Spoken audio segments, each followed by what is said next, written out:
Kaya kayo kung saan sa economy. Okay, kaya may paligid sa lupa.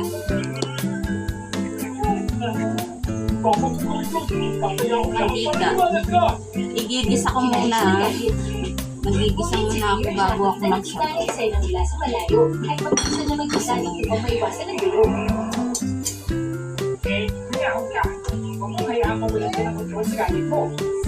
Sige, Kinain natin tong luya.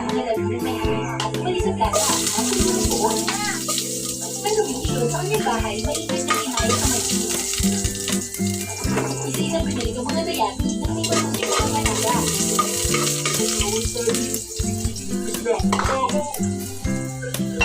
Nang malapit na matapos si Ken, biglang kumulang ang mga mata ng pag-ibig. Luya, sibuyas, Tulong-buhay na bigla. Ngunit malapit na sa pagkakatapahan ni Ken, sinabahan niya rin ang pagkakatapahan ng kita. Kahit sa hulog ng tuloy na tao.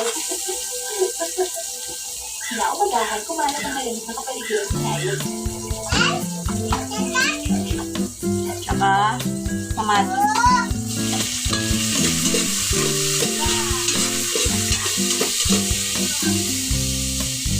Ang mga naganayon ay nagtipon sa paligid ng mga katawan nila Tommy at Tony. Nakahigatan sa ilalim ng mga nililiit ng araw.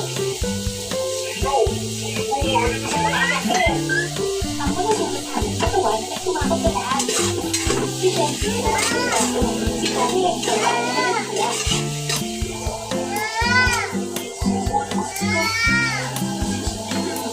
Nakatayo si Lisa. Sa kanyang mga kamay, habang pinupunin ang ulan na akala sa piraso ng bayani. Ang ulan, bayani ay dahil na nakakasal sa dahil sa mga malayo. Nakakalaman ang dumami ng bayani sa ulan. Hindi, pinagdati ng bayani para hindi nakakatawa ng mga yun. Tama! Pero ang galit ikaw ang kahapon. Dapat ko ipag-ibig yung anak ko. Nagpunta ito, patulong sa mga higit, habang galit ng grupo ng mga tao.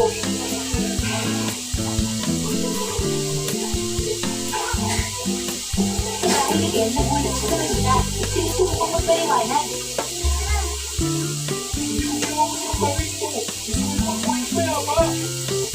Ngunit bigla wala pag-ibig. At ang kanyang galit, nakakaksilipin na sa ng ginawa ng sikla. Hindi mo na sinasabi na doon sa mga tao ko. Ang palaya. Ay, siya! Ako lang dito sa kanila nakapagiging. Nakakaiba, nakakatakot at hindi sa kanyang asawa na nakamasid sila sa ilan. Pinigaan ko na tong ang palaya kanina para hindi ganun kapayat. Ate, nagsilang tiraso yung bayani. Umalis ka muna. Kain dito ko.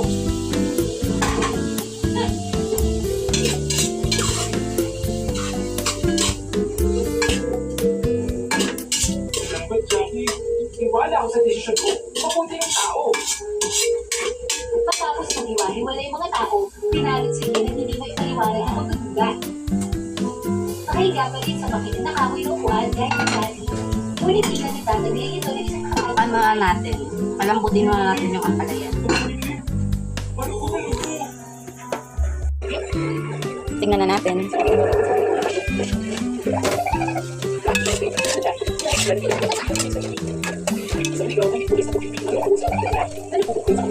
Lagyan na natin ang sabaw. Ang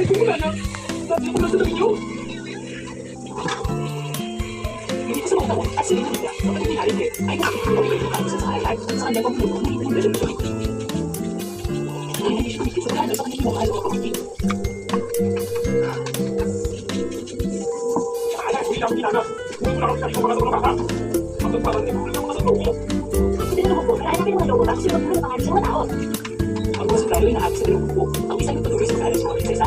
Ang isa ay pumunta sa lugar upang mahuli ng dalawang. Pagkatapos ay ilagay na natin itong isda. Ang kanilang mga bigat ay nakahuli ng grabe na higit sa kanilang inaasahan.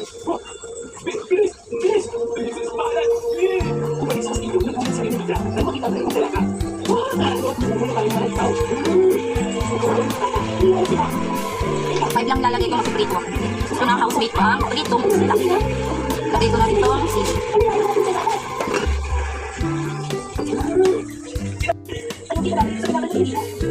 Tingnan na natin.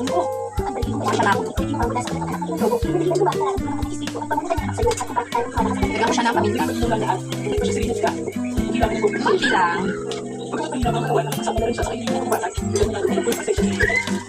Pintahan na natin.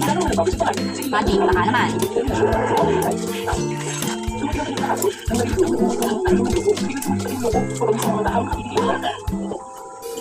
Patis.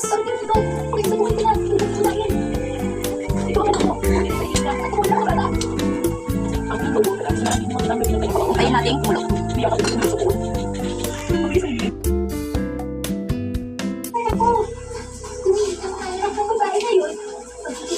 Kaya natin. Gusto, sinisipon ako.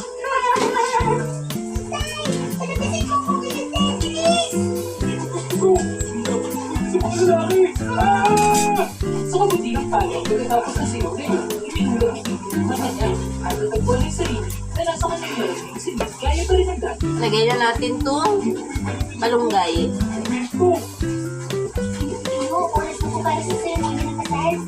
Sa malamig ng pakiramdam, magkakaroon yung ito. May maalala niya ang mukha ng kanyang nobya mula sa pinili. Hindi mo naman pa ako. Pero na, pakasal na para magkaroon ka na ako kung ano ba? Sandaling iyon, si Sapphire, ang pinili ay iiyak na mag-alala sa kanya at pinili ay pakasal. Ayoko mong pagkasal. Gusto kong pumasok sa paaralan. Ayaw ko ba? Paaralan para saan? Ang papakasal kay Sino ay magpapala para sa mga generasyon ng pamilya natin. Kung walang parang sinalo. Ano yung ito? Dahil sa sinabi ng walang nayo na dapat makasal ng anak ko, iwan na para maalis ang kamalasan namin. Hindi mangyayari na ang kaawa-awang pamilya ng nakakatapak na ako. Asin. Ikaw, ayusin mo kabilis. Huwag palipasin mo tayo na oras. Anak, ito ba sila? Hindi ko pag-alala ng mga babae. Tingnan natin. Huwag ka na pumatag. Tama ang nanay ni Tito. Sila ay pinapanganak para lang mag-report at sumunod sa mga tao. At kung hindi nila kayang manganak, mas malala ang mga bagay. Kailangan nila magtrabaho ng gusto, magtiis ng kahirapan, at hindi ba rin makakain ng maayos o nakatulog na maigi. Asawa ko ng anak sa pagkakataong ito, hindi pala yung siya magpapakasal sa iba. Ang ina ni Sapphire ay nanganak ng paulit-ulit, ulit ng mga babae lahat. Sa kanyang huling pagpulis, pagod na pagod siya, kaya nanganak siya nang wala sa panahon. Iniwan ang pagpipilian upang pinipis ang ina o ang sanggol. Pero bata, hindi ba nang makayanan ang panganak? Siyempre, hindi lang ang anak ko. Iwanan mo ang nanay niya. Huwag mo mangyari sa kanya, hindi nangyari. Sa huli, nakuha niya ang anak ng kanya. Ngunit ang kawawang ina ni Sapphire ay nalatay sa gitna ng mga pag-iyak ng mga anak niya. Nagsimula ang araw ng pagkikirap ni Sapphire. Hindi nagpakita ang kanyang ama ng pagmamahal. Patuloy din siya pinagdiyan ang kanyang mga nakakalaga ng mga. Ngunit si Sapphire ay hindi tulad ng mga babae. Sa hirap na dinanas niya, mas naging determinado siyang pumawala sa kanyang miserabling sitwasyon. Paligid na nag-aral at nagsanay si Sapphire. Naghihintay sa araw na makakatakas siya sa impiyerno at makakapaglakbay sa malayo.